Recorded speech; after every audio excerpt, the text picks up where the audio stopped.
little bit about stepping into the political sphere in Iceland, which just kind of happened recently to me. But first, I want to ask you a question as well. I'm going to make you participate a little bit more than Elizabeth did.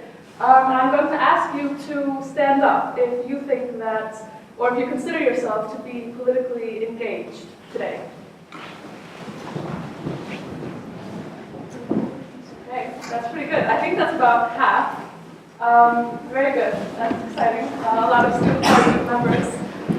Great. I might ask you that question again later in the talk. We'll see.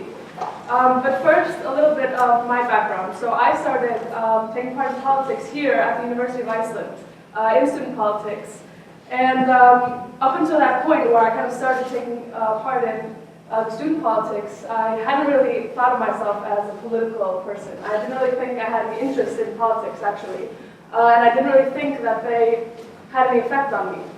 And to kind of explain how I got interested in politics, I think it's important to kind of look at my background, which is, well, I was born here in Iceland, in Reykjavik, and when I was 6 years old, I moved to the United States, and I lived there for 9 years.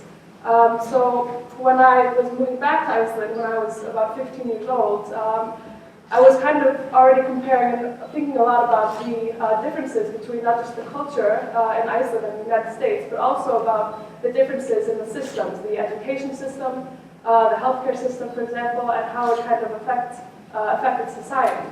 And actually, the state of the healthcare system in Iceland, when my family and I moved back in 2007, in part led to my family moving back to the United States. So they fled the country. This is actually also after the economic collapse in Iceland, which affected many people, many families. But I stayed behind when I moved back to the United States, which was in 2010, to finish high school. And at that time, I was starting to think very politically and think about the kind of repercussions of the economic collapse and the systems that I mentioned earlier. But I still didn't consider myself to be kind of a political being. Until actually I started school here at the university, and I kind of saw what the student council was doing, and I found that very interesting. But I still really didn't consider myself to belong in politics until one day I walked into this party. And those of you who read the information on the Facebook page of Student Talks actually might have seen that I wrote that I had walked into a meeting. That's why. It just sounds so much better than saying I walked into a party. But it was a party hosted by one of the political organizations here at the university that runs for the student council every year. And it wasn't like a wild party at that point. I was actually sober, so yeah. But I kind of got drawn in at that party, and I started to realize that all the political conversation that was going on around me actually really interested me. So I got drawn in, and from that point in time, I actually started taking an active part in the student politics, and I found myself calling student voters in the next week and participating for about 4 years, which seems like forever now, in the student politics. And that actually led to my having the opportunity to represent the student body of about over 12,000 students here at the university, and representing them often in very political matters. But what does that mean, the word politics? What does it mean to be political? So, according to Wikipedia, and also according to Rod Hay and Martin Harris in the book Comparative Government and Politics Introduction, nailed that one. The word politics is drawn from the Greek word politica. And that actually means the matters that affect cities. And for those of you who know Greek history, you know that Greece was once comprised of many independent city-states. But anyway, furthermore, in that definition, the word politics is said to mean the process of taking action that affects members of a group. So that's a pretty broad definition, actions that affect members of a group. And I kind of want to see, I'm curious, how many of you thought of politics in that way, in that broad term of just decision-making that affects members of groups? A few people. Very good, especially maybe the people who are active in politics. So I didn't always know this, and I didn't always know that this was really the definition of politics, and that this was, well, that politics affected everyone. So for a nation, that's all members of that nation, all citizens. And for a city and city government, that's not only citizens that live in that city, but also the residents, the permanent residents who are not citizens. But the word political, it does have some negative connotations, right? So it can also be taken to mean, according to dictionaries, like the Merriam-Webster dictionary, corrupt, or taken to mean the process of putting, well, in decision-making, of putting political status above actions in principle, or actions based on principle. And these kind of negative connotations aren't really strange that people have when we look at some of the political leaders of today. And when we also look at some of the political leaders of the past. But should we allow these political leaders and their actions that may in some cases be based on hate, discrimination, and polarization to affect our entire view of politics, to make us lose interest in politics and decrease our participation in them? Because active participation by citizens and residents has brought about real change. And that change exemplifies the power of participation. So this is a picture of the Women's List in Iceland, which was founded in March 1983. And they actually ran for parliament that year. And the year before that, they had run, before they were kind of formally founded, for the city council elections in Reykjavik and also the municipality elections in Akureyri, and got members elected. And this year, when they ran for parliament, they got 3 members elected to the parliament. And now that doesn't seem like a very high number. It isn't, out of all the members of parliament. But these women and this movement had a real effect on our society. It affected not only the way that we think here in Iceland, but also the way we do politics. And of course, they affected legislation and ministerial decisions that still affect the lives of women in Iceland today. And so these are some examples of active participation by people, by citizens, that actually bring us a step closer to better representation.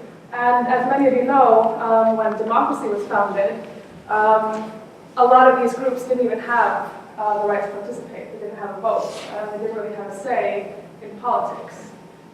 So we've come a long way from those days. But there is one thing that we still have to be aware of today, and that is that equality has not yet been reached. And as an example of that, I'd like to ask you to try to guess, some of you might know this, how many of the world leaders today, how many of the heads of state, out of 152 heads of state in the world, how many do you think are women? Does anyone want to guess? 15. 15. Any other guesses? 8. 8? Okay, so some are more pessimistic, some are more optimistic. It's still quite a small percentage, but the right answer is 11. And that's about 5.7% of the heads of state today. And if we want to talk about the heads of government, so heads of state are presidents, queens, kings, and heads of government are, for example, prime ministers. How many do you think are women in the world? That's actually out of 193, so that's a bit more people in the pool. Well, the correct answer is 11 as well. And so that's even smaller percentage. That's about, I said 5.7% before, I meant about 7%. This is about 5.7%. So if any of you were calculating that, I'm sorry. Second time I lied today, I was a real politician. But yeah, so that's a small percentage. But bear in mind that these numbers are from January 1st, 2017, and here in Iceland at least, that number of the heads of government have increased by 1 because we now have a female prime minister. But at the same time that happened, unfortunately, our number of women in parliament decreased from 30 to 24. And so that's a percentage decrease from 47.6% to 38.1%. And that leads me to the next point, which is women in politics. And this is kind of beside the fact that women have been underrepresented or not represented at all in politics for over 2,000 years. Or maybe it's actually just because of that fact, but you start to wonder, are men and women in politics treated the same?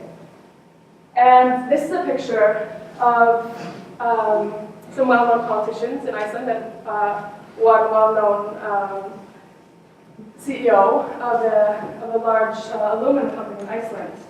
And I cut out what the guy was saying, but what he was saying in this news article was that the Me Too movement in Iceland always revolves around kind of guarding the women of the upper class and revolves around that. So that may be true, but I'd like to talk a little bit about these 3 women because they're quite well known in Iceland.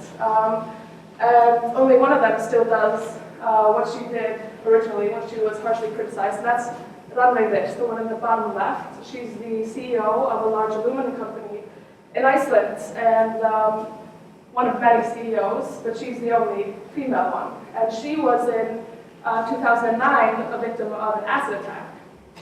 And there's, like I said, other CEOs who are males in Iceland, and none of them were victims of acid attacks, which is kind of interesting because what do all these other CEOs have in common? Well, they're male. The woman on the top, her name is Sigurðardóttir. She's a former mayor of Reykjavik. And she was harshly criticized at one point for accepting funds for her political campaign, which many politicians did at that time. And she ended up quitting her job as, well, she was a member of parliament. She was also a former mayor of Reykjavik. And she also was, because of her political role and the issues that she fought for as a politician, she was threatened to be raped by well-known men in society. And actually, some of these men publicly encouraged their fellow males to go to her home and rape her. So what's interesting to me is thinking about these women and thinking of the men beside them who are doing the exact same things, and it can be debatable whether these things are right or not. But the way we treat women in politics may be a way that makes them feel that they don't belong. And this makes you wonder if women, not just in politics, but elsewhere in society, are viewed to be worth less than men. And one way that we can kind of look into that is by the wages of women, and by the wages of jobs that are primarily employed by women. And so this is a picture of midwives in Iceland, not just a recent picture, it came through the news, who are peacefully protesting, and are peacefully protesting for better wages. And in Iceland, it's actually quite interesting, and also quite sad, that midwives actually get paid less after completing their specialty training and education than nurses who just graduated from nursing school.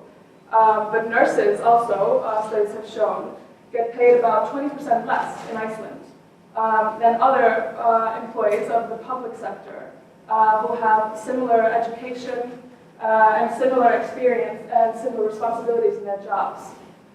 And so this makes you wonder, will things change? And has equality been reached, which in my opinion has not. But this also exemplifies the importance, I think, of us participating, and us fighting for better representation, and us fighting for us being heard. And we saw before that political participation participation can bring about real change. And I think this is why it's important for us to participate and for us to think that we do belong in politics, whether it's by just voting, whether it's by voicing our opinions, or whether it's by taking part in politics. So, I would like to ask you, again, with the definition of politics in mind, that applies to all members of the group, how many of you are politically engaged? Stand up, yes.